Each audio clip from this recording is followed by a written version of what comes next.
Hello दोस्तों, कैसे हो आप सभी। सभी को राम राम, जय श्री कृष्णा, जय बजरंगबली, जय माता दी। दुगुना जोश के साथ करते हैं क्लास की शुरुआत। ठीक है। दुगने जोश के साथ करते हैं क्लास की शुरुआत। जैसे कि अपन ने कल पढ़ा था, देव नारायण जी तक हो गया ना अपने। हाँ, आज देव बाबा से स्टार्ट करेंगे क्लास। ठीक है। 7 लोक देवता अपन पढ़ चुके हैं, आज 8 नंबर के लोक देवता हैं देव बाबा। ठीक है। और अपने ये तीसरा पार्ट है, 2 पार्ट अपन डाल चुके हैं, ये तीसरा पार्ट है। और आज अपन जो लोक देवता हैं उनका एंड कर देंगे आज की इस क्लास में। ये टॉपिक समाप्त कर देंगे लोक देवताओं वाला।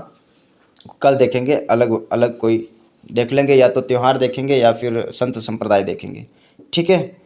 तो क्लास शुरू करने से पहले मैं शुभराम आप सभी का दिल से जीएसएम क्लासेज में हार्दिक अभिनंदन करता हूं। और साथ ही आशा करता हूं कि आप सभी अच्छे से नोट्स बना रहे होंगे। क्योंकि देखो, मैं बार बार इसलिए कहता हूं नोट्स बनाने के लिए, क्यों ये जो नोट्स हैं आपको रिवीजन में काफ़ी ज़्यादा काम आएगा। ये जो नोट्स हैं, देखो आपका टाइम, देखो तैयारी तो सब करते हैं, ठीक है, लेकिन कोई डिफरेंट तरीके से। देखो, अगर अपन कोई बुक पढ़ रहे हैं तो उसमें से अगर पढ़ते समय अगर अपन नोट्स बना के मेन मेन चीज़ें अगर साइड में लिख लेते हैं तो क्या होता है कि दोबारा उस किताब को पढ़ने की ज़रूरत नहीं पड़ती अपने को। ठीक है। तो वो नोट्स पढ़ लेंगे तो यूँ मान के चलो कि पूरी किताब का वापस रिवीजन हो गया। तो उसमें क्या होता है, किताब को पढ़ने में जैसे 1 महीना लग रहा है ना, तो वही नोट्स आप 5 दिन में कंप्लीट कर लोगे उन नोट्स को पढ़ने में। ठीक है। तो ऐसे बहुत फ़ायदा होता है। भले आप देखो उन ऐसे क्या नोट्स को, भले किताब पढ़ोगे ना आप 1 महीने में एक बार, तो 1 महीने में आप उसी किताब से अपने जो हाथ से बनाओगे नोट्स छाँट छाँट के, तो उसको आप 1 महीने में 10 बार पढ़ सकते हो। तो टाइम की काफ़ी बचत होती है। नोट्स का मतलब ही यही होता है, टाइम की बचत होना। ठीक है। तो मैं इसी वजह से आपको बार बार कहता हूँ, जोर देता हूँ कि आप लोगों को नोट्स बनाने हैं, मतलब बनाने हैं। ठीक है। बाकी देखो, ये चैनल पे वीडियो आज हैं, कल होगा कि नहीं होगा कोई गारंटी नहीं है। ठीक है। तो ये वीडियो आपको आगे मिले ना मिले कोई भरोसा नहीं है इसका। तो आज मिल रहा है ना, तो इनका नोट्स ज़रूर बना लेना। ठीक है। तो चलिए करते हैं क्लास की शुरुआत। और सबसे पहले आज बात करते हैं देव बाबा की। लास्ट अपन ने बात करी थी श्री देव नारायण भगवान की। ठीक है। और आज शुरू करते हैं देव बाबा से। तो देव बाबा का जन्म जो है नगला जहाज वेर भरतपुर में इनका जन्म होता है। और ये गुर्जर जाति के थे। और इनकी जो औषधि है वो नीम का झाड़ा और उपचार पशु का उपचार करते थे ये। ठीक है। पहले ऐसे होता था, जो पशु देखो, जो पशु चराते थे, तो इनका पशु, अब आज भी अगर गांव में कोई पशु चराता है, बकरियां चराता है, तो उनको नॉलेज होता है इन चीज़ों का कि अगर किसी को कुछ बीमारी होगी तो वो देख के पता लगा लेते हैं कि इसको क्या बीमारी है, तो वो देसी इलाज जानते हैं। तो फिर ऐसा ही था इनके भी। तो ये पशुओं का उपचार किया करते थे। ठीक है। नीम का झाड़ा बड़ा दिया करते थे। और इनकी जो मूर्ति है, भैंस पर सवार योद्धा जिसके हाथों में लाठी व नीम का झाड़ा होता है। ठीक है। इनका मंदिर नगला जहाज में है। और वर्ष में इनका 2 बार मेला लगता है। एक तो चैत्र शुक्ल पंचमी के दिन, और दूसरा मेला लगता है भाद्रपद शुक्ल पंचमी को। ठीक है। इनके मुख्यतः 2 उपनाम हैं, पशु उपचारक और तीसरा है ग्वालों के पालनहार। ठीक है। देव बाबा के जो प्रतीक हैं, ये ग्वालों को भोजन कराया जाता है। ठीक है। इनके यहाँ ग्वालों को भोजन कराया जाता है। और देव बाबा के देवलोक गमन के बाद भी अपनी बहन इलादिकी का भात भरा। तो जो देव बाबा हैं, इनका क्या है कि देहांत होने के बाद भी अपनी बहन इलादी बाई का भात भरा था। इन्होंने, कहा जाता है इन्होंने एक चमत्कारी कार्य किया था कि इनकी बहन इलादी जो है, इलादी की पुत्री का विवाह था। और ऐसा अपनी संस्कृति में है कि अपनी बहन की पुत्री का अगर विवाह होता है, ठीक है, तो भात भरी जाती है उस समय। ठीक है। तो भात, जो बहन का भाई होता है वो भात भरता है। तो इलादी बाई हैं, इनका भाई मर गए थे ये देव बाबा, तो ये रो रही थी। ठीक है। तो ऐसा कहा जाता है कि कपड़े गहने वहने सब, मतलब आए थे वहाँ पे। ठीक है। अब कैसे आए थे क्या पता, पर ऐसा माना जाता है कि देव बाबा ने वहाँ पे बात भरी थी। तो ये एक चमत्कारिक कार्य किया था इन्होंने। और देव बाबा का जो पूजा स्थल है वो नीम के पेड़ के नीचे होता है। ठीक है, आगे बात करते हैं मल्लीनाथ जी की। तो मल्लीनाथ जी जो हैं, इनका जन्म तिलवाड़ा बालोत्रा में इनका जन्म हुआ था। और पिता हैं राव सलखा और माता का नाम जानी दें। और ये राठौड़ राजपूत जाति से थे मल्लीनाथ जी। और इनके गुरु है उगमदास भाटी, पत्नी का नाम रूपा दे। और मल्लीनाथ जी का संबंध जोधपुर राजघराने से हैं। और इनका मंदिर तिलवाड़ा के अंदर हैं। और इनका मेला जो है पशु मेला लगता है इनके यहाँ पे। ठीक है, तिलवाड़ा के अंदर। और युद्ध की बात करें तो मल्लीनाथ जी ने 1378 ईस्वी में दिल्ली के फिरोज शाह तुगलक और मालवा के निजामुद्दीन की संयुक्त सेना को पराजित किया। तब कहा गया तेहर तुंगा भागया माले सलखानी।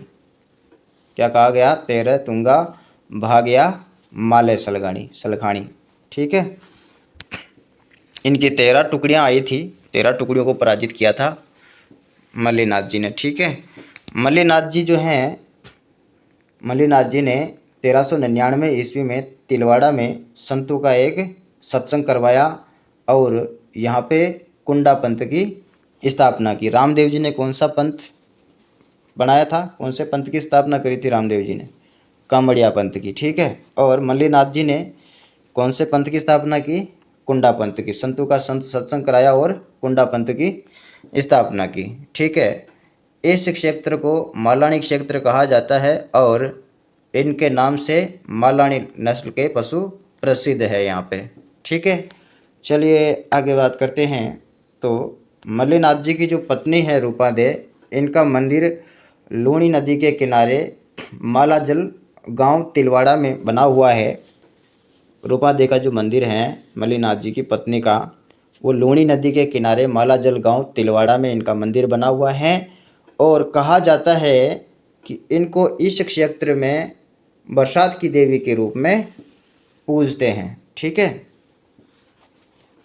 जो रूपा दे हैं इनको बरसात की देवी के रूप में पूजा जाता है। ठीक है, चलो आगे बढ़ते हैं। अब बात करते हैं तल्लीनाथ जी के बारे में। तो तल्लीनाथ जी जो हैं, इनके पिता का नाम बीरमदेव हैं और तल्लीनाथ जी का मूल नाम है गांगदेव। ठीक है, और ये ठिकानेदार शेरगढ़ जोधपुर के ठिकानेदार हुआ करते थे। और इनका मंदिर पंचमुखी पंचोटा पहाड़ी जालौर में स्थित है। ठीक है, इनके गुरु का नाम जलंधर नाथ था और मूर्ति है इनकी घोड़े पर सवार।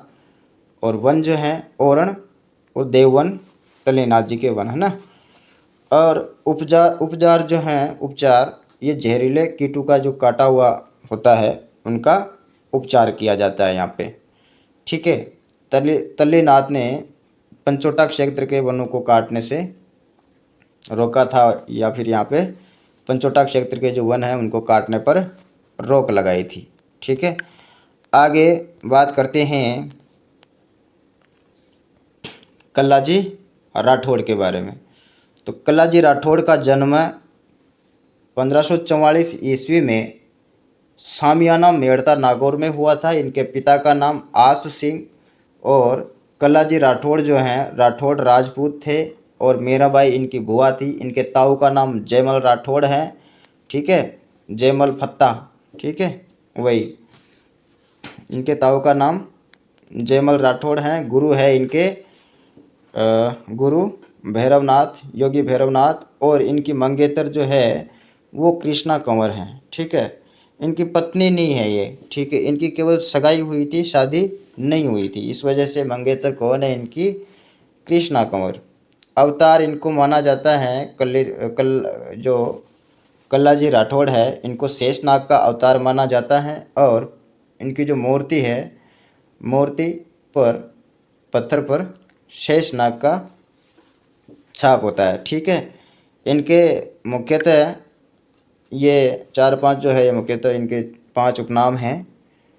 4 हाथ वाले देवता। ठीक है, जो ये उदय सिंह की तरफ से लड़ रहे थे चित्तौड़गढ़ में जब अकबर ने घेरा डाला हुआ था, तो वहाँ पे लड़ रहे थे तो कल्लाजी राठौड़ ने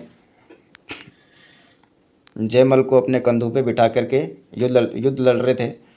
तो ऐसा प्रतीत हो रहा था कि जैसे 4 हाथों वाले देवता हैं, तो इस वजह से इनको क्या कहा जाता है, 4 हाथों वाले देवता और 2 सिर वाले देवता। बाल ब्रह्मचारी, क्योंकि शादी हुई नहीं थी इनकी, ठीक है, केवल सगाई हुई थी। वचन सिद्ध पुरुष और चमत्कारी योद्धा, ठीक है। आगे इनका मुख्य स्थान रनेला उदयपुर में है और इनका अन्य स्थल समलिया गांव डूंगरपुर में है। उपचार जो हैं पागल कुत्तों का काटे हुए, ठीक है, जिनको पागल कुत्ता काट लेता है तो उसका उपचार किया जाता है। और कल्लाजी जो राठौड़ हैं, ये 24 फरवरी 1568 ईस्वी में चित्तौड़गढ़ की रक्षा में जयमल को कंधों पर बिठा करके अकबर की सेना से लड़ते हुए वीरगति को प्राप्त हुए थे, ठीक है। 1568 के अंदर जब अकबर ने चित्तौड़ दुर्ग पर आक्रमण किया तो उसमें ये लड़ते हुए वीरगति को प्राप्त हो गए। और 1568 के अंदर फिर क्या हुआ था, अकबर जीत गया था और 1568 में चित्तौड़गढ़ के अंदर तीसरा साका हुआ था, ठीक है। चलिए आगे बात करते हैं। तो कृष्णा रुंडेला गांव में कल्लाजी के साथ सती हुई थी। कृष्णा कुंवर जो है रुंडेला गांव में कल्लाजी के साथ सती हुई थी। देखो, केवल सगाई हुई थी लेकिन फिर भी इतना प्रेम होता था पहले कि सगाई होने पे ही सती हो गई थी साथ में, ठीक है। शादीशुदा तो पहले सती होती थी, वो एक समझ में आता है, लेकिन इनकी तो शादी भी नहीं हुई थी, लेकिन फिर भी जो है कृष्णा कुंवर जो इनके साथ में सती हो जाती हैं, ठीक है। आगे बात करते हैं। सामलिया गांव डूंगरपुर में जो भील हैं वो कल्लाजी की मूर्ति पर केसर चढ़ाते हैं, ठीक है। गुजरात में कल्लाजी को भाती खत्री नाम से पूजा जाता है। गुजरात के अंदर कल्लाजी को किस नाम से पूजा जाता है, भाती खत्री, ठीक है। आगे बात करते हैं जवार जी डूंगर जी, ठीक है। डूंगर जी जवार जी ये दोनों अलग अलग हैं। डूंगर जी जो है ये काका है और ये है जवार जी भतीजा, ठीक है। तो जवाहर जी डूंगर जी का जन्म बैठोट पाटोदा सीकर शेखावाटी में इनका जन्म होता है और दोनों शेखावत राजपूत हैं। और इनका जो मुख्यतः उपनाम है ये है काका भतीजा, ठीक है। इनका मुख्य उपनाम है काका भतीजा। काका कौन है, डूंगर जी, और भतीजा कौन है, जवाहर जी, ठीक है। और दूसरा उपनाम है लुटेरे लोक देवता। तीसरा उपनाम है गरीबों के लोक देवता, ठीक है। और इनकी याद में गीत गाया जाता है छावली गीत, ठीक है। अब आगे बात करते हैं इन्होंने क्या किया। डूंगर जी जवाहर जी ने 1847 के अंदर नसीराबाद छावनी को लूटा, जिसमें कर्ण्या भील व लोटिया जाट ने इनकी सहायता की थी। इसमें बीकानेर के राजा रतन सिंह ने मदद की और मारवाड़ के राजा तख्त सिंह ने इनको गिरफ्तार करवा दिया था, ठीक है। बीकानेर के राजा रतन सिंह ने इनकी मदद करी थी और तख्त सिंह ने जो है इनको डूंगर जी को गिरफ्तार करवा दिया था, ठीक है। आगे डूंगर जी जवाहर जी शेखावाटी में धनवानों का धन लूटकर पुष्कर के घाटों में दान करते थे। जो डूंगर जी जवाहर जी हैं वो धनवानों का धन लूट करके दान कहाँ करते थे, पुष्कर के घाटों में, ठीक है। अंग्रेजों ने डूंगर जी को गिरफ्तार कर आगरा छावनी में कैद में डाल दिया था। तब जवाहर जी कर्ण्या मीणा व लोटिया जाट की मदद से डूंगर जी को मुक्त करा लाते हैं, ठीक है। इनके बाद अब आगे बात करते हैं मामा देव के बारे में। तो मामा देव जी जो हैं इनका मुख्य स्थल सियालदोड़ा गांव नीमका थाना, ठीक है। मामा देव जी का मुख्य स्थल है सियालदोड़ा गांव नीमका थाना, ठीक है। उपनाम है इनका बरसात का देवता और खारा मामा, ठीक है। भैंसा की बलि दी जाती है यहाँ पे। इनके मामा देव के किसकी बलि दी जाती है, भैंसा की बलि। और मामा देव जी का मंदिर नहीं होता है और गांव के बाहर लकड़ी का तोरण द्वार बनाया जाता है। ठीक है, अब लास्ट और अंतिम, ये नहीं है और है इसके बारे में आगे। अब बात करते हैं वीर बिग्गा जी की। तो वीर बिग्गा का जन्म जो है राड़ी गांव बीकानेर के अंदर हुआ। पिता का नाम मेहन जी, माता सुल्तानी देवी, और इनकी जो जाति है जाखड़ जाट है, और आराध्य जो है ये जाखड़ समाज के जो जाट है उनके आराध्य देव माने जाते हैं। इनका मंदिर राड़ी गांव में है। और बिग्गा जी जो है मुस्लिम लुटेरों से गायों के रक्षार्थ हेतु लड़ते हुए वीर गति को प्राप्त हुए थे। ठीक है, आगे अब बात करते हैं पनराज जी। तो पनराज जी का जन्म नया गांव जैसलमेर में हुआ। मंदिर इनका पनराजसर गांव जैसलमेर में है। और उपचार जो है तोतले बच्चों का होता है। पनराज जी के यहाँ किनका उपचार होता है? तोतले बच्चों का। ठीक है, अब लास्ट और अंतिम लोक देवता वीर फत्ता जी। मंदिर है इनका सांधु गांव जालोर। और मेला भरता है चैत्र शुक्ल नवमी के दिन। और गायों की रक्षार्थ करते हुए वीर गति को प्राप्त हो जाते हैं कौन? वीर फत्ता जी। ठीक है, तो इसी के साथ आज की क्लास समाप्त होती है। और अपने लोक देवता जो हैं ये भी आज समाप्त होते हैं। अब कल अपन एक नया टॉपिक पढ़ेंगे, या तो पढ़ेंगे संत संप्रदाय या फिर पढ़ेंगे अपन त्योहार। ठीक है, तो मिलते हैं कल वाली क्लास में। तब तक के लिए जय हिंद, जय भारत, राम राम। Thank you.